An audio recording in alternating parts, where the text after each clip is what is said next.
uphathizo nomo kaNtuli eMelmont ngokuzalwa la engizalwa khona kodwa ngokuhlala khona la eduze eNgwelezana umfana wepause lona utshekisa umlomo umfana we-stress pause kunjalo ngithe angizobona lapho ukuthi kwenzakalani uyabona ithe intokwazi lena angifike nakhona bengimatasa nje namatoho kodwa ngikwazile ukuthi ngimanage ukuthi ngigcine ngifikile uyabona ngiyacabanga ukuthi mhlawumbe ngizobadlalela nami eyodwa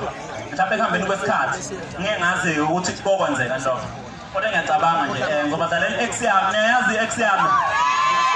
nethi wena nesoka lakhe libe ngathi impela ibe lesikhotheni njalo ngizondlalela lo ngoma mengicabanga nakhona ngiyadala ngibonga kakhulu bafowethu ngicabanga ukuthi sisendawonye nje bafowethu ngiyabonga bafowethu Engidoda leyavela ku music video kaMthandeni